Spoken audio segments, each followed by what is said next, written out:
God and Man. Guideposts for Spiritual Peace and Awakening. Written by Masahisa Goi. Chapter 5. Part 3. How to Overcome Karma. It seems that, in general, a human being is thought of as having only one mind. Actually, though, a human being has 7 minds. To begin with, there is the mind of the great God of the universe. Next, there is the mind of the direct spirit of God, God in the human world. Then there is the mind of the individual spirit. Next there is the mind of the subconscious body. And then the mind of the physical body. Additionally, there is the mind of the guardian divinity, who ranks at the same level as the direct spirit of God. Finally, there is the mind of the guardian spirit who always accompanies each individual. Being attuned to one's guardian spirits is the same as being attuned to God. And this attunement greatly promotes a person's progress. However, up to now the people who have known about this have been very few indeed. It is very difficult for a human being to progress only through psychological analysis, or by applying the law of thought. Furthermore, it requires considerable effort for a person to become truly attuned to God in this world, where most people live only by the physical ego, without thinking of God, to say nothing of psychological analysis or the law of thought. Everyone works and makes efforts, wishing to be happy. Even so, not everyone is able to be happy. The secret to becoming happy is to become faithful not to a physical human being, but to truth. In other words, it is to become faithful to God. However, since the term God may seem somewhat far away and difficult to grasp, I advise people to become faithful to their guardian spirits.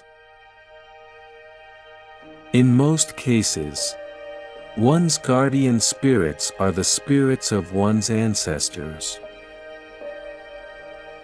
Your own spiritual grandfathers and grandmothers are presently behind you, and with their spiritual eyes and ears they foresee what awaits you.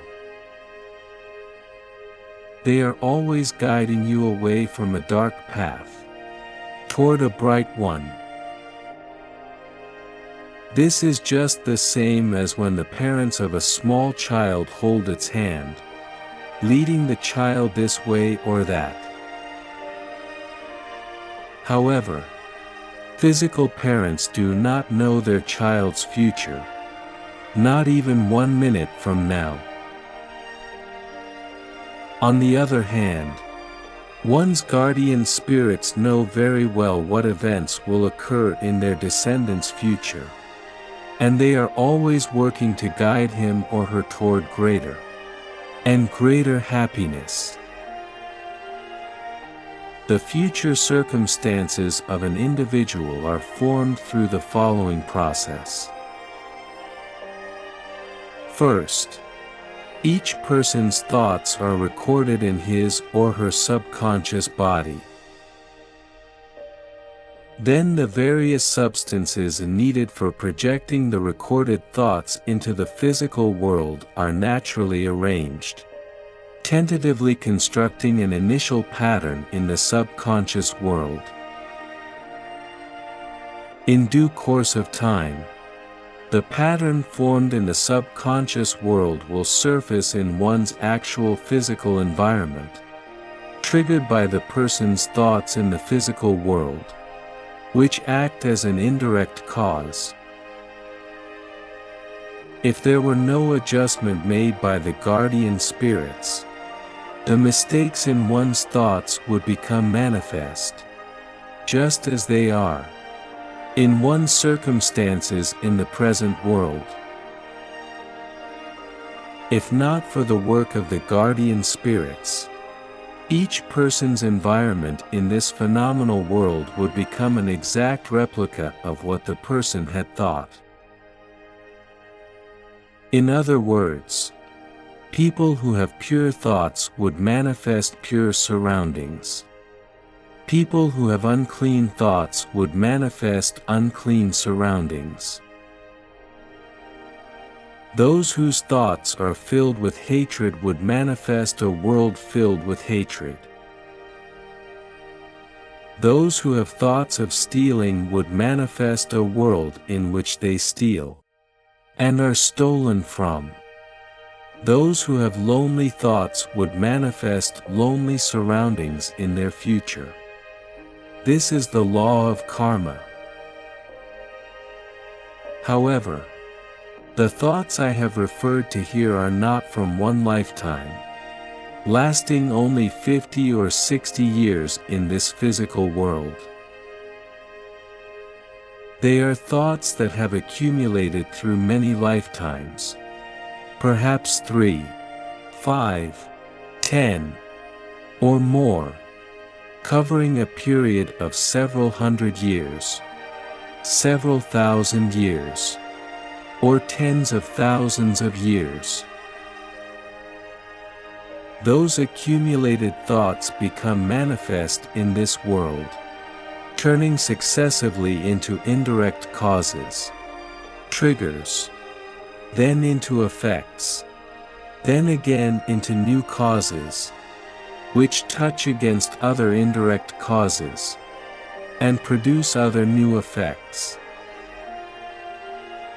There are people who think that their thoughts are only those conceived in the mind of their present physical body during the past 40 or 50 years, and they say, "I have not thought such bad things, yet only bad things seem to happen to me."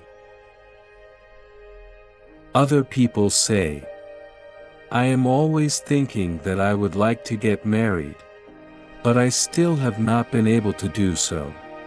So it is not true that there is a law of the mind, that things will turn out as one thinks." As long as one judges only from the thoughts conceived in the present physical world, one cannot readily nod in agreement. However, this law is an absolute law, the same as the laws of nature, like the laws of gravity, or electric currents.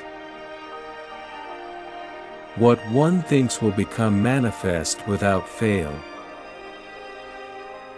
Simply by knowing this law, one can make more rapid progress than can someone who does not know it, and it will be easier to improve one's direction in life.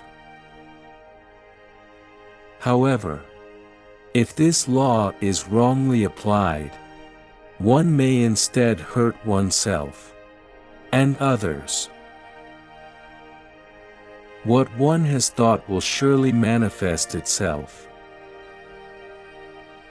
There are people who misunderstand these words, thinking that if they are fearful, what they fear is sure to take place, just as the law of thought states. Thus, their knowing the law has worked against them, and they continue to fear day and night, thinking that all that they fear will come to them. One person was always worried about others and earnestly took care of them, and was poor all the time because of it. Another person lectured him about that, saying, "It is because you have a subconscious desire to be poor that you are always poor." Instead, envision yourself as rich. Because you have a desire to be poor, only poor people get together around you. After being lectured in this way, the charitable person began to have grave doubts about doing good things for others. And since then his charitable actions have been hindered. As can be seen in these examples, if one thinks of or preaches only the law of thought, cause and effect, it is liable to bring about some really erroneous and adverse effects. If one says or thinks such things as, "Because he or I had that kind of mentality, it has come to this," and then forms fixed ideas about oneself and others, and the harmful causes in people's minds whenever the situation looks bad, one's life will become quite barren of love and compassion. To hurt oneself and others through a knowledge of the law of thought comes from ignorance of the true nature of God.